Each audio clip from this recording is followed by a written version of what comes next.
Oi, pessoal, bem-vindos a mais uma aula de Direito Internacional Público. Nessa aula nós vamos falar sobre a imunidade à jurisdição estatal. Lembrando que essa videoaula corresponde à aula do dia 20 de maio, ok? Beleza. Pessoal, nós falamos na última aula sobre o território e falamos que a jurisdição do Estado, ela se estende, em alguns momentos, para além da jurisdição territorial do respectivo Estado. Então, nem sempre a jurisdição estatal ela vigora somente em um determinado espaço geográfico que é considerado como território do Estado. O Estado ele exerce o seu poder soberano sobre o seu território de maneira inequívoca. Então, quando um estrangeiro está aqui no Brasil, por exemplo, sobre o estrangeiro vai se aplicar a jurisdição brasileira, não só aos estrangeiros, mas também aos bens dos estrangeiros que se encontram em território brasileiro, não importando a sua nacionalidade, o tempo de permanência no espaço e, independentemente, inclusive, do não reconhecimento do indivíduo acerca da aplicabilidade do poder estatal sobre si e sobre os seus bens. Então, mesmo que o indivíduo não concorde com a aplicação da legislação do Estado em que ele se encontra sobre si e sobre os seus bens, a jurisdição estatal daquele território, daquele estado, vai se aplicar àquele determinado indivíduo, ainda que seja estrangeiro. Mas essa regra, ela não é absoluta. Algumas pessoas ou alguns entes, eles podem gozar de um status especial em território estrangeiro. E esse status especial nesse território estrangeiro, onde não vai se aplicar, via de regra, a jurisdição estatal àquele indivíduo ou àquele ente, nós vamos chamar de imunidade de jurisdição. A princípio, então, todo estrangeiro que está em território brasileiro ou os seus bens se submetem à legislação brasileira. Mas, em algumas condições especiais, aqueles indivíduos e aqueles entes que recebem esse status especial de imunidade de jurisdição vão estar excluídos da aplicação da jurisdição brasileira, pelo menos em princípio, e assim vão deixar de se submeter à jurisdição daquele estado em que ele se encontra naquele determinado momento. Qual que é o sentido do Instituto da Imunidade de Jurisdição?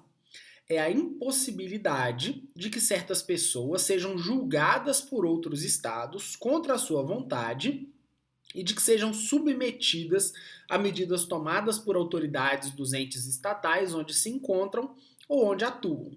Então é uma isenção, é uma licença para que aquele indivíduo ou aquele ente não se aplique às regras do direito, às regras de jurisdição do espaço em que ele se encontra, mas sim deixe de se aplicar essas regras sobre o indivíduo por uma condição que ele reúne em determinado momento, ok? Isso se aplica aos indivíduos, mas também se aplica aos entes. O que nós vamos estudar aqui na nossa disciplina é a imunidade do Estado estrangeiro, nesse momento, nesse capítulo.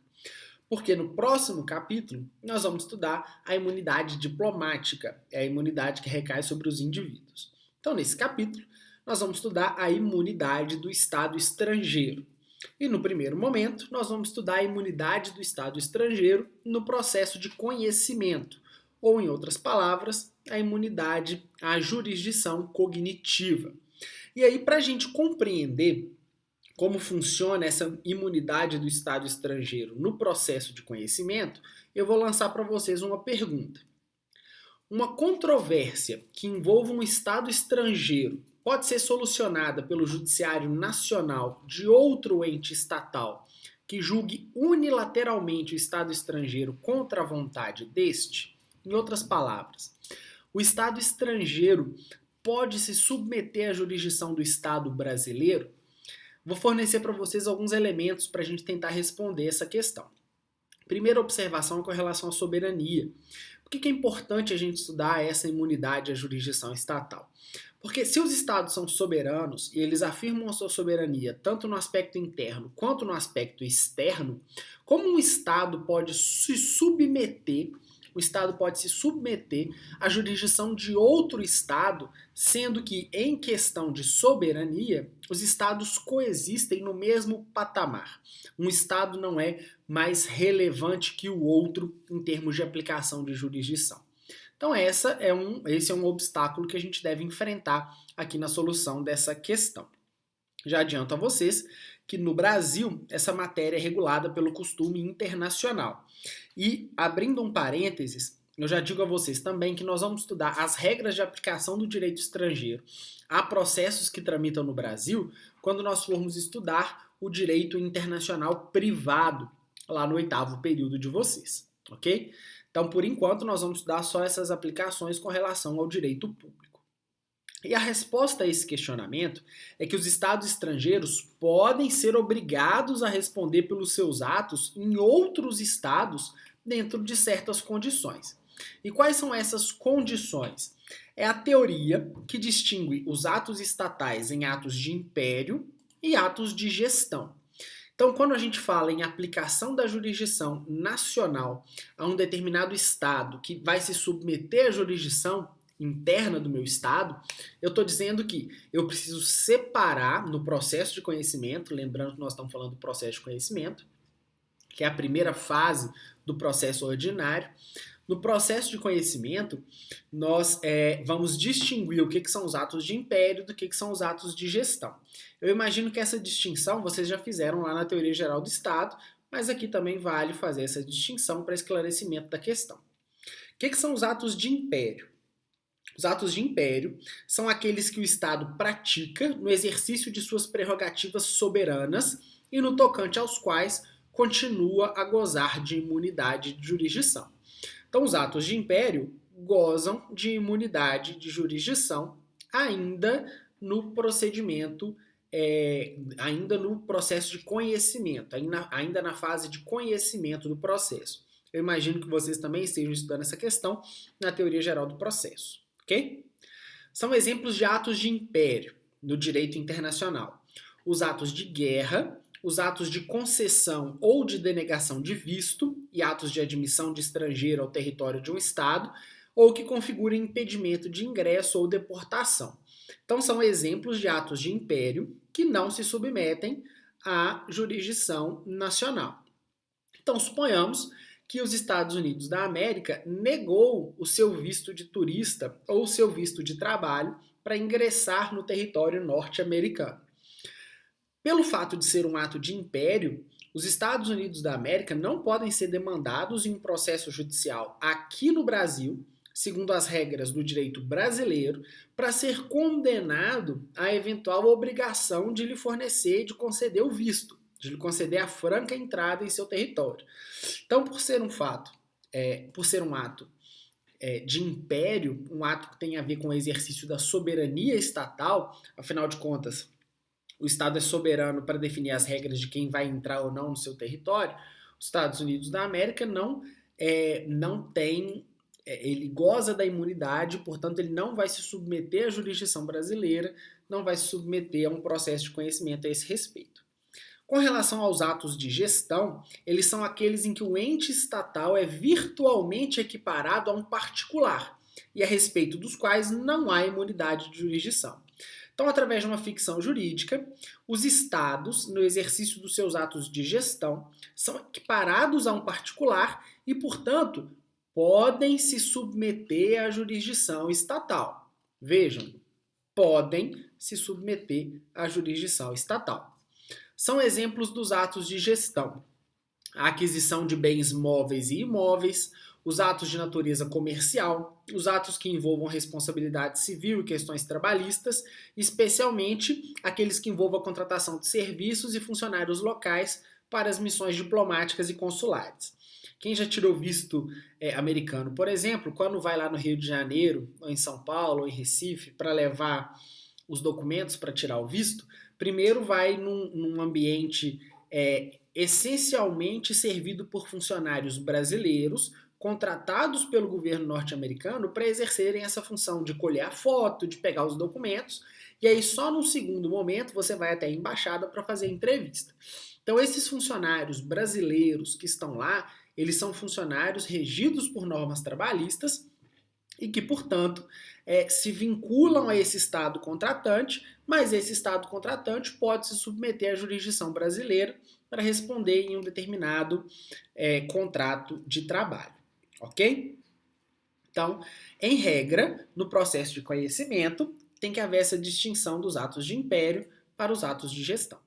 E o precedente dessa regra aqui no Brasil, de que não se aplica essa imunidade de jurisdição ao processo trabalhista, ela vem de uma decisão do Supremo Tribunal Federal, da lavra do ministro Celso de Mello, onde está estabelecido que os privilégios diplomáticos não podem ser invocados em processos trabalhistas para legitimar o enriquecimento sem causa de estados estrangeiros em inaceitável detrimento de trabalhadores residentes em território brasileiro, sob pena de essa prática consagrar censurável desvio ético-jurídico, incomparável com o princípio da boa-fé e inconciliável com os grandes postulados do direito internacional. E ele continua escrevendo que o privilégio resultante da imunidade de execução não inibe a justiça brasileira de exercer jurisdição nos processos de conhecimento instaurados contra estados estrangeiros. Então vejam que o privilégio da imunidade no processo de execução, que nós vamos estudar ainda, se opõe ao privilégio no processo de conhecimento. No processo de conhecimento, eles podem ser réus com relação ao ato de gestão. Então, não há imunidade de jurisdição do Estado estrangeiro em matéria trabalhista a ser julgada após o advento da Constituição de 88. Então, pela regra que o STF consagrou, o Brasil garante a imunidade de jurisdição para os atos de império, mas não há a previsão de imunidade de jurisdição nos atos de gestão, ok? Uma observação agora com relação à imunidade de jurisdição tributária. Os estados estrangeiros gozam de imunidade em relação à cobrança de IPTU, por exemplo. Então, os estados estrangeiros, eles gozam de imunidade à jurisdição tributária. Mas eles não gozam dessa imunidade sobre impostos e taxas decorrentes da prestação de serviço individualizado e específico que lhe seja prestado, como, por exemplo, a taxa de coleta de lixo, que é cobrada pelo Estado brasileiro, cobrada pelos organismos competentes no Estado brasileiro, para recolher o lixo dos edifícios onde se instalam as representações diplomáticas dos Estados estrangeiros, por exemplo. Então, eles têm imunidade de jurisdição tributária, como o IPTU, mas não gozam de imunidade de jurisdição tributária com relação aos impostos e taxas decorrentes de prestação de serviço individualizado e específico que lhes são prestados. Ok? Não se preocupem que vocês ainda vão conhecer essas regras de jurisdição tributária lá em direito tributário. Beleza? Agora uma palavra, pessoal, com relação ao procedimento de afirmação das imunidades. As imunidades, a jurisdição estatal, elas só se afirmam em juízo. Então, quando um magistrado recebe um processo onde consta como réu um estado estrangeiro, esse juiz precisa comunicar ao ente estatal para que ele, se quiser, oponha resistência à submissão à autoridade judiciária brasileira. Então vejam, o juízo, quando ele recebe uma ação em que o Estado estrangeiro é réu, ele vai expedir uma comunicação à embaixada desse Estado estrangeiro aqui no Brasil, e vejam que não é citação, não é notificação, é simplesmente uma comunicação à embaixada de que o seu Estado é réu perante o direito brasileiro a respeito de um determinado assunto. E aí, o Estado estrangeiro tem a oportunidade de, antes de qualquer outra ação, qualquer outro procedimento no âmbito do processo judicial, ele tem a oportunidade de afirmar se goza ou não de imunidade à jurisdição brasileira, dizendo se trata de um processo relativo a um ato de império ou relativo a um ato de gestão. Então, quando ele recebe esse processo, quando o juiz recebe esse processo, ele tem que contactar a embaixada do Estado estrangeiro para que o Estado estrangeiro diga se vai exercer ou não a sua imunidade à jurisdição brasileira. E aí, uma primeira observação. Esse contato não é citação e nem intimação. Então, o réu não tem nenhum ônus decorrente do seu silêncio. E aí, a segunda observação. O silêncio, quando ele não responde, claro, a essa notificação, a essa comunicação do juízo que recebeu esse processo, não significa que ele está renunciando à imunidade de jurisdição que o direito internacional lhe confere. Mas ele está simplesmente renunciando tacitamente ao foro da jurisdição estrangeira, ok? Então não vai ter nenhum ônus para ele, e aí no material de vocês eu colacionei algumas decisões que tratam desse assunto. Não vai ocorrer nenhum ônus ao Estado estrangeiro quando ele deixa de responder essa comunicação se tratar de um ato de império, ok? Falamos do processo de conhecimento e agora vamos falar do processo de execução, que é a segunda fase do procedimento que vocês vão estudar ao longo das disciplinas de processo civil. Na doutrina majoritária, inclusive o STF, prevalece a imunidade jurisdicional do ente estatal estrangeiro, inclusive com relação aos atos de gestão. Então, pela doutrina majoritária, os estados gozam de imunidade de execução. Doutrina minoritária, no entanto, entende que essa imunidade de execução deveria ser relativizada, como ocorre no processo de conhecimento. Mas a doutrina majoritária ainda entende que o Estado estrangeiro goza de imunidade à execução. O Tribunal Superior do Trabalho, inclusive alguns ministros do STF, entendem, contudo, que a proteção aos bens do Estado estrangeiro, eles só estão imunes à jurisdição do Estado no que tange à execução, caso esses bens estejam afetos às atividades diplomáticas e consulares. Então, se os bens forem relativos às atividades diplomáticas e consulares, aplica-se a imunidade à jurisdição de execução.